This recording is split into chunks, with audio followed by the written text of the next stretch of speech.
Hey there YouTube, Panda here, and I have another commentary for you guys.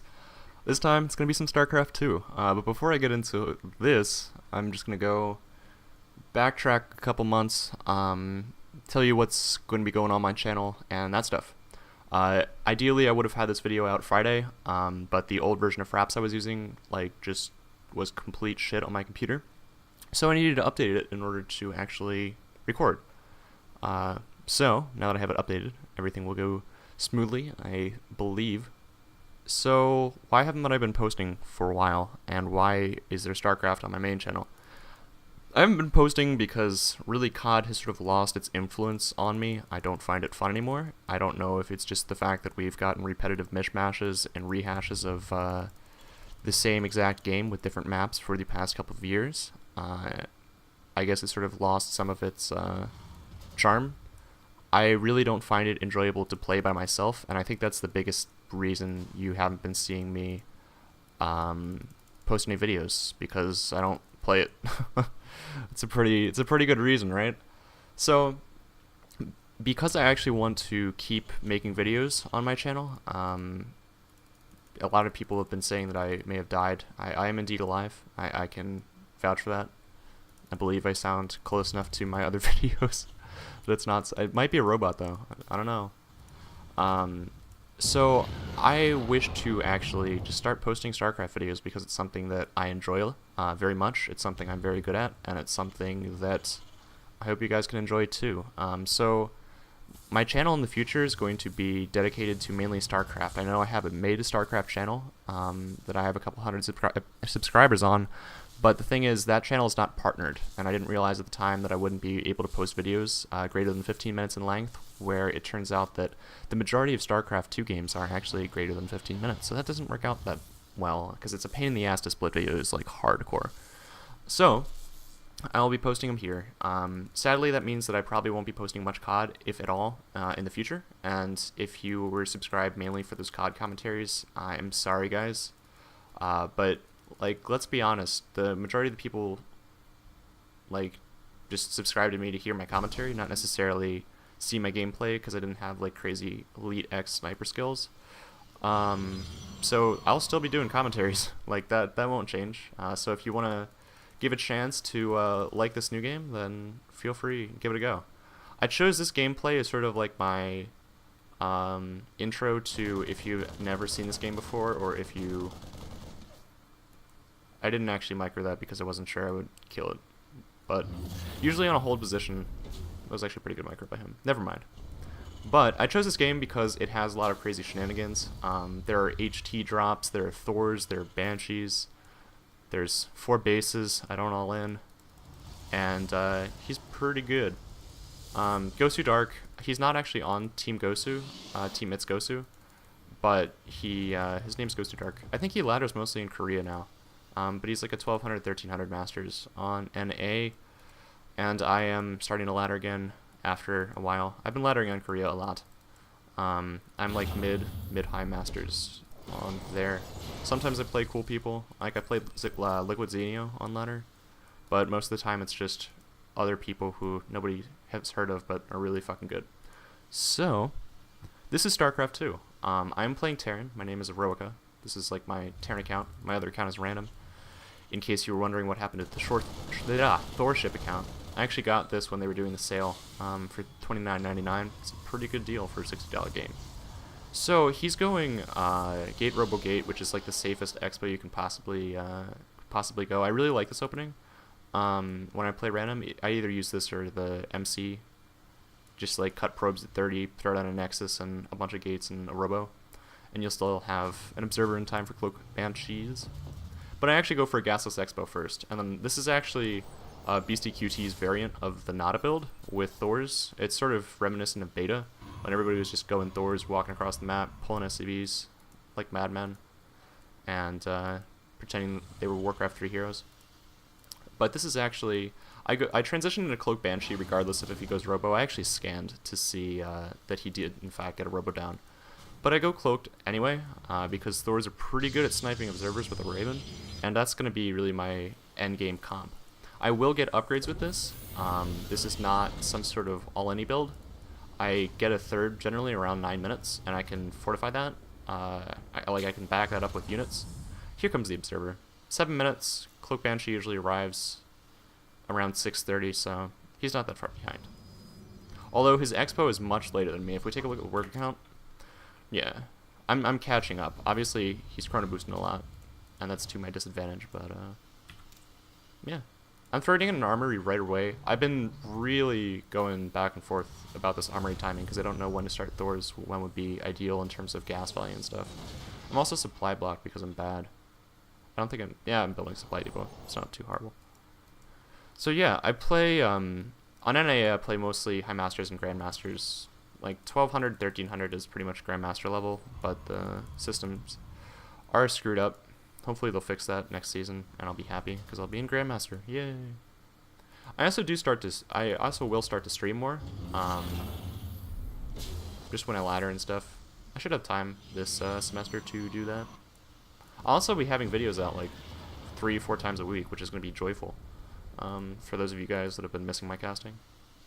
And I hope to do some analytical casting. I may do my games, I may do live commentaries of my games. I don't know if you guys want that. You probably do. It's a pain in the ass to do while playing, so I might do some random live commentaries. not on this account, because I actually value the MMR of this account. And here I see I saw the blip of the Observer, but I didn't know if he had 2 yet, so I just decided to poke regardless. Unfortunately, he does have 3 Stalkers and Observer, so there's really no use for me going in there. I'm just going to use the Banshees to take map control, like I do against Zerg. I don't know, I use Banshees in all 3 matchups, like a mini happy. Except I don't use as crazy builds. If you haven't seen me play before, I generally go mech, TBT, and TBZ, which is... I don't know, I get rage chat a lot. Rage quit incoming. Especially with this build, man. I get very few GGs with this build. But that's because it's awesome in Protoss mode. I don't know, I have real hard time. I struggle with Protoss late game, like late game. And they usually get to that point because there's really... A lot of the maps that are up now, you can't straight up kill them. I think he's believing that I'm going for a two base, not a type all in. So he's getting the fast HT, which I really agree with. He's also getting stormed pretty fast. And that's the one thing about Terran, since I don't have a 3rd base going down yet, he can't really tell.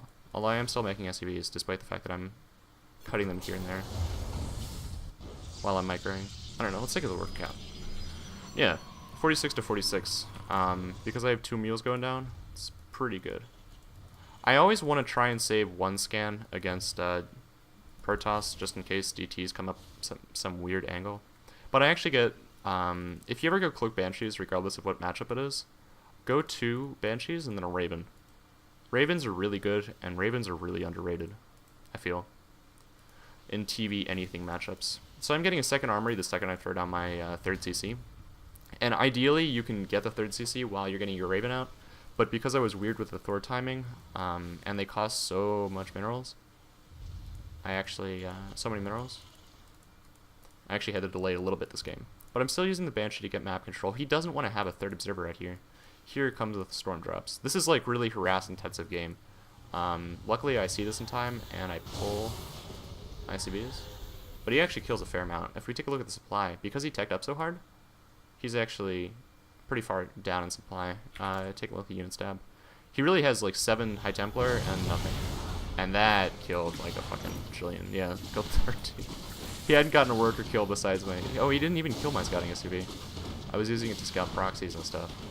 If you saw like the random blue around here, that's what I was doing. Always do that, especially on this map against Protoss. Protoss just like put pylons everywhere, thinking that you won't kill him. But if you kill them, it's a lot of wasted minerals, man. And the fact that I get Cloak is really to drain robotics facility production. Because, really, if you're making 3 or 4 observers, it's a lot of time you spent not making Colossi. I do have these over here, too, until I clear up everything. I think I just end up transferring over here. I'm sure if we take a look at income, I'm down right now. Yeah. I'm not mining, really. He killed a fair amount of workers. And he's almost approaching max worker production. Meanwhile, I'm just going to go ahead. I see that... I saw a pylon over here or something. You want to deny a 3rd with this build. It's strong enough that you can have a army pretty early, and you can deny him that. And that's huge. Meanwhile, storm drops. I will try and catch everything on the minimap, but if I don't, I'm sorry. Deeply apologize. Pylon's going down. I just go poke in here with the Banshee to make sure his army is in position, and I don't want to waste a scan. Scan is like the last thing you wanna blow. That's what she said. So he does have 3 HT with enough energy for High Templar, particularly with the army value. Yeah. So I'm way ahead, and Thor's absolutely fucking wreck stalkers. And here I'm focus firing the Marines. I don't need, if I focus fire them, I don't need to spread them, because you're gonna try and minimize storms. Unfortunately, I have like just barely enough energy for. I think it would have been good on his part to feed back at Raven actually too. So this has been a really good trade for me. Let's take a look at units lost. Yeah, I mean, look at resources. I killed a lot of gas. I killed an Archon and 3 High Templars. That's a pretty big deal. I'm just picking up these pylons. I don't know if he threw down a 3rd yet, but in order to defend the push, he actually stopped the 3rd. But meanwhile, and I don't believe he scouted this either. Yeah, he has not scouted this. The main reason for that is the fact that I've been controlling the map with Banshees. I don't think, in hindsight, I don't think this is a good trade, the Thor for the pylon. I thought that he had a 3rd up here. I may have been able to kill it, so I went all gung-ho. Don't do that. This build is set up to trade relatively cost-effectively, but you don't want to sacrifice units for no apparent reason. I need to repair this Raven. Always save your stuff. Repair it later. It's a good thing to have. Yeah. Meanwhile, I've gotten back up to 50 minerals, and I'm mule like a fucking boss. So I'm also getting the way you want to prioritize upgrades here. Generally, you go armor first, and then you throw down a 2nd armory as soon as you get your 3rd up, and then go armor and weapons, and also get this.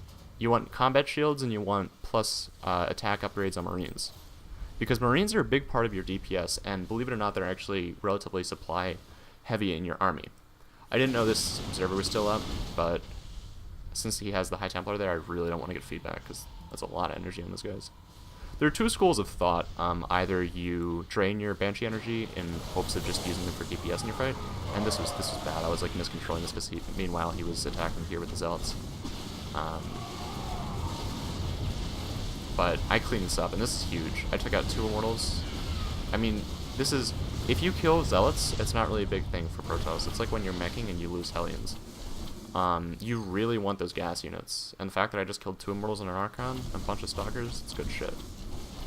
If we take a look at the supplies, I'm still pretty up. Harvesters, I'm still down. He keeps killing a lot. Let's take a look. Yeah, his harass is really good. Ghostly Dark's a good player. I've played him in a tournament once before. I think I lost too. Shattered Temple, despite what Joxy and a lot of other pros think, I don't think it's that good for Terran TVP, because Colossus pushes are pretty good. Ideally, I would be adding gas. You see, I'm floating a bunch of minerals because I don't have all of my geyser production up. I'm just shadowing this to make sure he doesn't drop any more Zealots, and I know that there are 4 Zealots in there. And here I go to see, like, where's his army? Oh, shit. Alright, so in this engagement, I decide not to pull SCVs until later because I don't need them. He wastes feedback early instead of using storms, which I think would be more cost-effective in this situation. But I'm still way ahead. I don't agree with him doing that. I think he should have sat at his 3rd and just played it safe for a bit.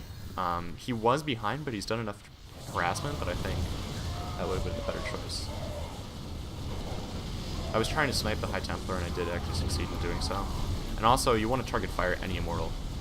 You get Strike Cannon, it's pretty good, but I usually don't do it until after I get 3-3. Alright, and now I'm just going to take down this 3rd. It's good shit. Meanwhile, he has Zealots in here. I'm sorry, I'm not catching 100% of this. I will work on my observing. I haven't done a lot of casting for a while. And this is really smart. I really like this play a lot. This is pretty Gosu, I'm not gonna lie. He just whips in 3 High Templars and feedbacks his Banshees. That was my bad for not cloaking them. Because I'm bad. Particularly workers now, though. I am catching up, despite the fact that he killed a few more. And I do believe I decided to throw down another 4th base here soon. And then this is sort of like a last-ditch attempt. He's warping all of his new rounds of production in his main, while guarding this with 2 cannons and 2 Immortals. Which is pretty good. But I know that he can't really take a 3rd while dedicating this much to units. He's using like all of his active weapons. And here I decided to just let this Thor sort of go by the wayside while repairing this one until my army gets up there. Because I lost my Banshees, you want to be able to defend with Banshees, but because I lost them, I need to pull back my army. This is the huge immobility factor. Harassment is really the only way to beat this build that I've seen. That and just going for like a really early Colossus timing off 2 base is generally the only thing I lose to. But I haven't... I really want to try this against Axelav. I haven't played him on ladder after I started doing this build. I think it would work pretty well against his style of play because he just goes relatively fast upgrades.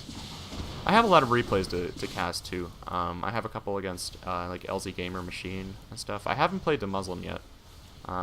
He ladders at weird times. I don't know. Or I guess I ladder at weird times. I don't know.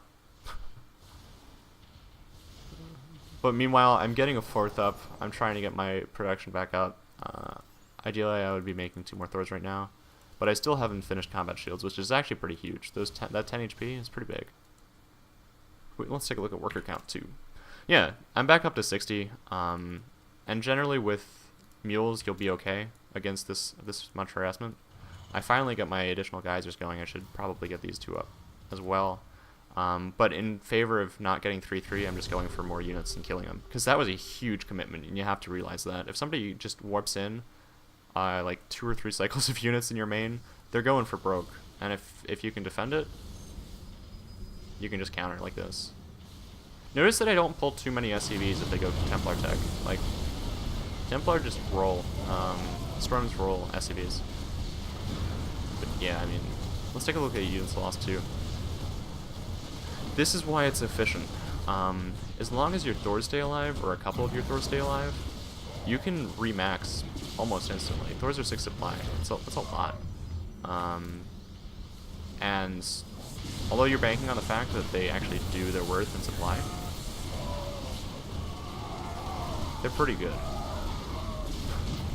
Immortals become really nothing unless you have a huge amount of them against a Thor army. And like meanwhile, I'm just making more SCVs. Here I start the upgrades because I know I'm pretty much just going to win with this push. So yeah, I hope it was a wacky enough unit composition that some of you that may not have been looking at StarCraft in the past said, like, what are these robot things? I should have slash dance too, but I don't like to do it. I'm a pretty mannered guy. If you don't all in me, and it's some like weird coin flip blind counter all in, I'm a pretty mannered guy. So I don't like to dance the Thors too much, especially against Protoss, because it's sort of, I don't know. I have a hard time defending this build. I played against it a couple times, just like practicing. I don't know, it's pretty hard to defeat. But I hope you guys enjoyed it. I hope you guys are excited to see me casting more and start posting again. And I will definitely have more vids in the future. I hope you guys enjoy the rest of your weekend. I'll try and have this uploaded today. If not, it'll be on Monday. Because I got my class canceled. Good shit. And peace out.